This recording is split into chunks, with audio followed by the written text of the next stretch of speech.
why. Oh, don't ask why. Show me.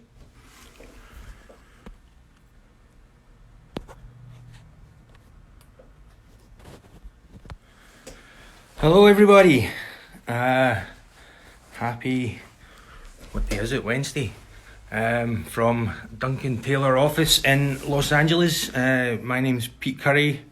I work for Shand Import, who are the US importer of Duncan Taylor Scotch whisky, amongst other things. We've got rum and cognac and tequila, but I just want to talk today a little bit about Duncan Taylor and some of the things that we do, some of the whiskies that we produce. Hey everybody, I can see people leaving messages.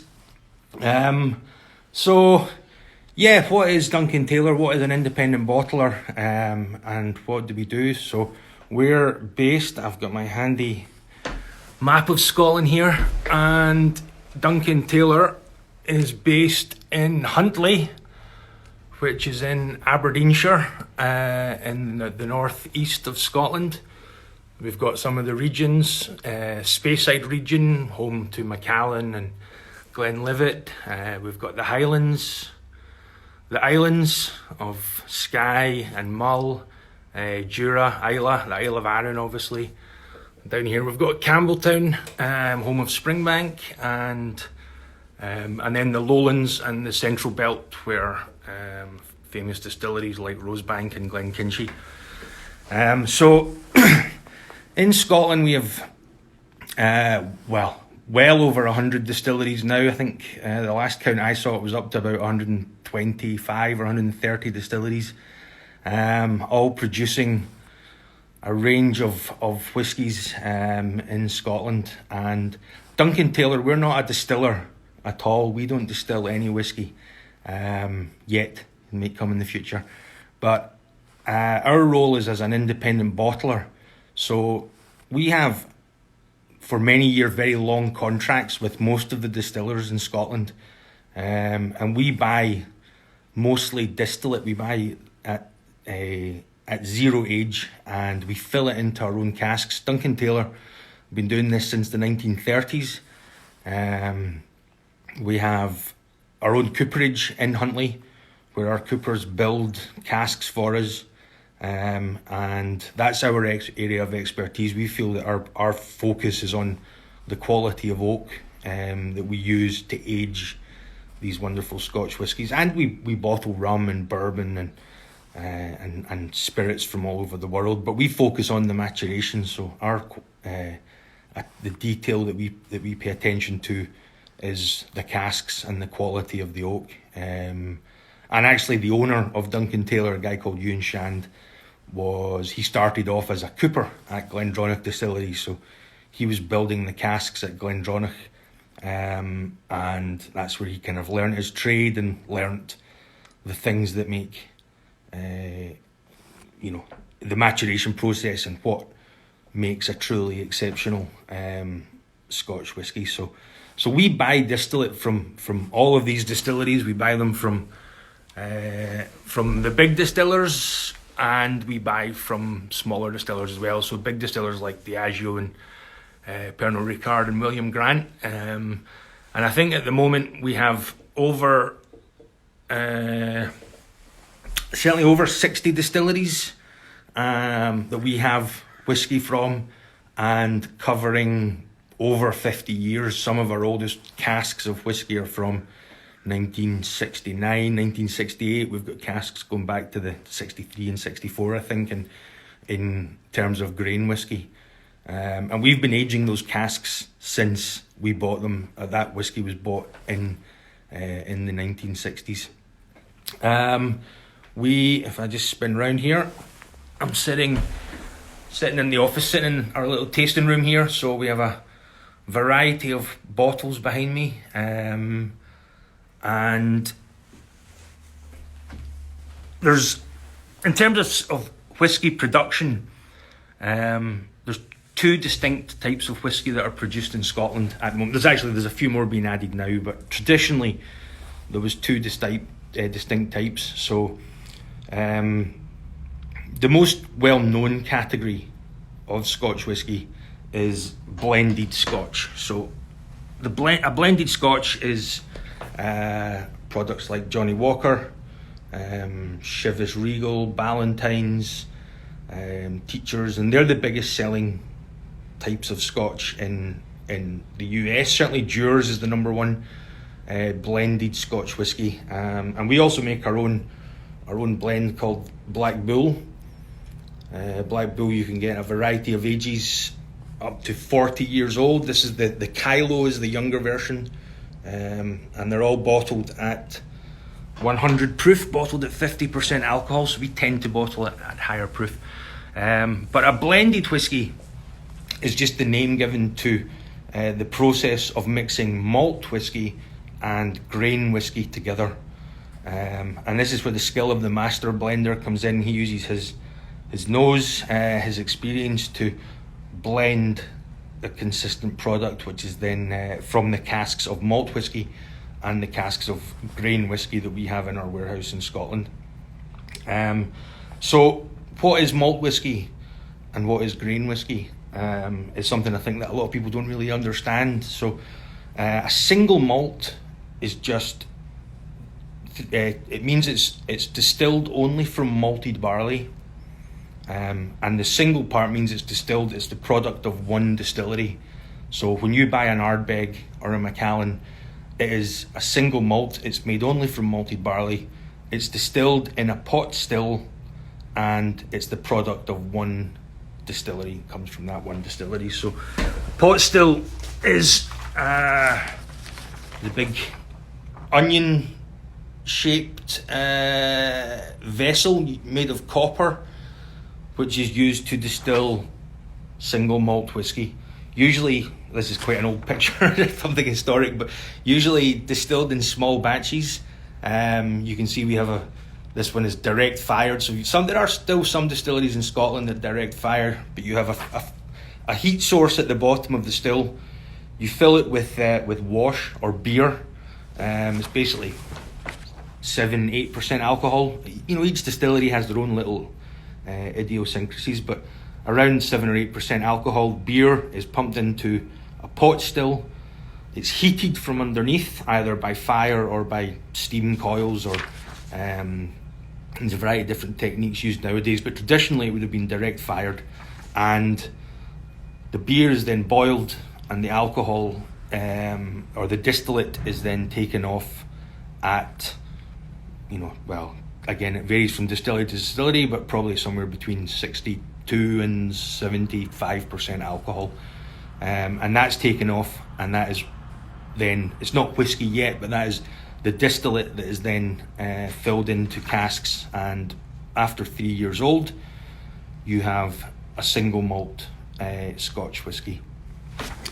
Grain whisky, by comparison, is distilled in a continuous distillation process, in a continuous still or a column still that looks something like this, created by Anus Coffee. There's a variety of different variations, but basically, again, you take your beer and you pump it into the still, and there's a variety of heating plates, and the distillation can be controlled a lot more. It's a far more efficient process.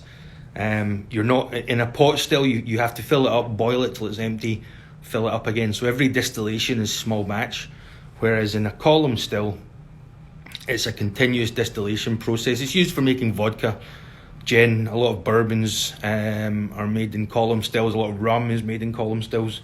And you maybe see the Nika coffee whiskey, which is a grain whiskey made in a coffee still. It's not made from coffee, spelled differently. So it's a coffee still. It's a continuous distillation process. Very efficient, very easy to control. Comments on my haircut. It's lockdown haircut. I'm trying to grow it out now. But yeah, continuous distillation process.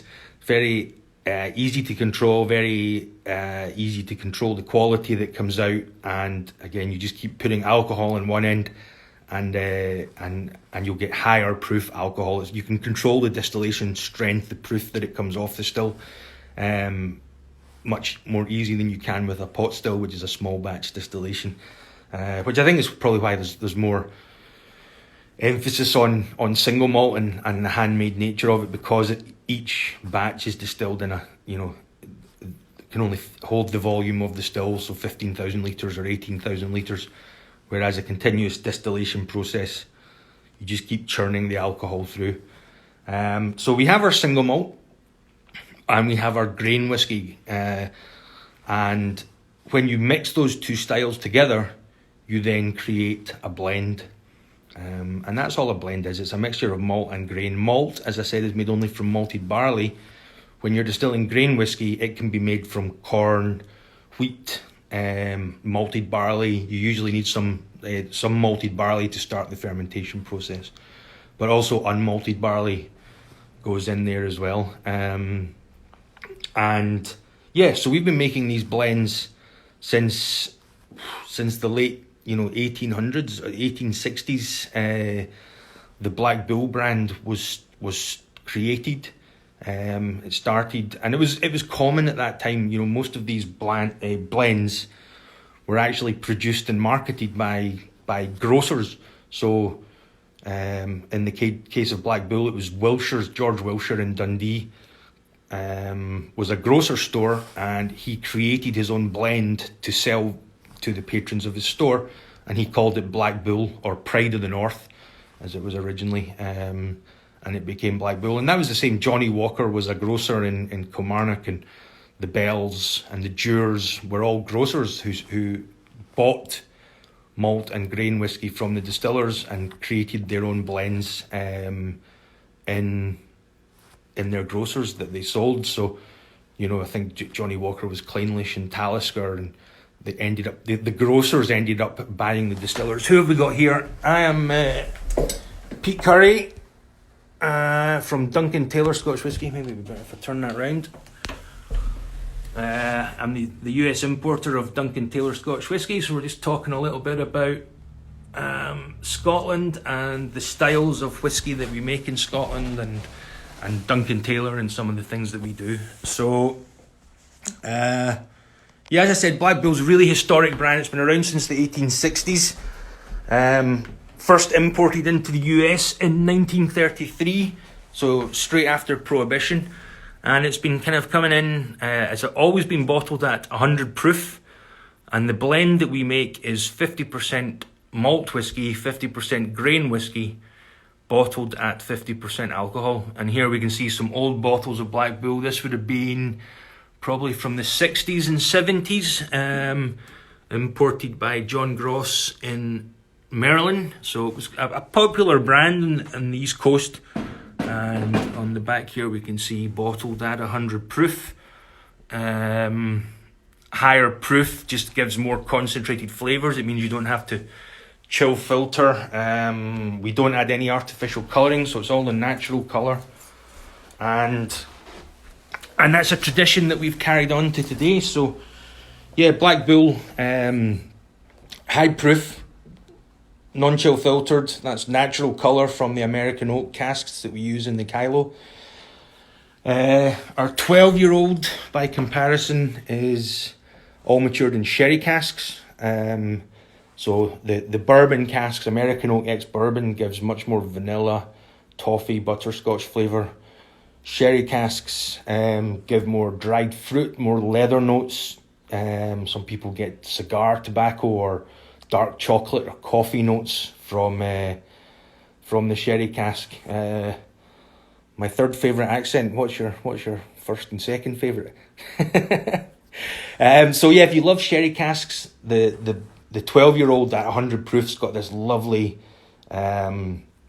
spicy, chocolatey, dried fruit leather notes to it, compared to the Kylo, which is more vanilla, toffee, butterscotch. Kylo does make a spectacular old-fashioned, or if or any kind of Scotch twist on a traditional bourbon cocktail or anything like that. If you add in some Black Bull Kylo at 100 proof, gives you a bit more depth and a bit more texture to the cocktail. But you can also, you can drink it straight, stick it on ice. I'm not here to tell you how to drink your scotch. Just drink it how you enjoy it. So the Black Bull brand, we've got the Kylo, which is the entry level with the 12-year-old in the sherry casks. We then do a 21-year-old, which is a mixture of sherry and bourbon casks, much softer, really smooth and creamy and honeyed.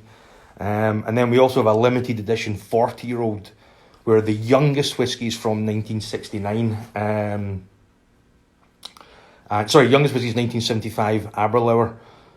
Whiskies going back to 1969, including Macallan and Highland Park, and closed distilleries like Caperdonick and Banff. In the 40-year-old, it's just a really classic, old-style Scotch whiskey. It's absolutely beautiful.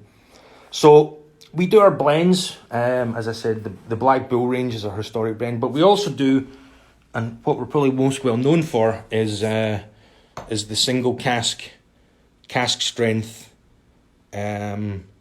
bottlings, and so every cask is unique. Every cask imparts its own individual character onto the whiskey. So we can have 20 casks from the same distillery that have filled on the same day, that have sat side by side in the warehouse for 20 or 30 years, aging and maturing, and every single one of those casks will be different.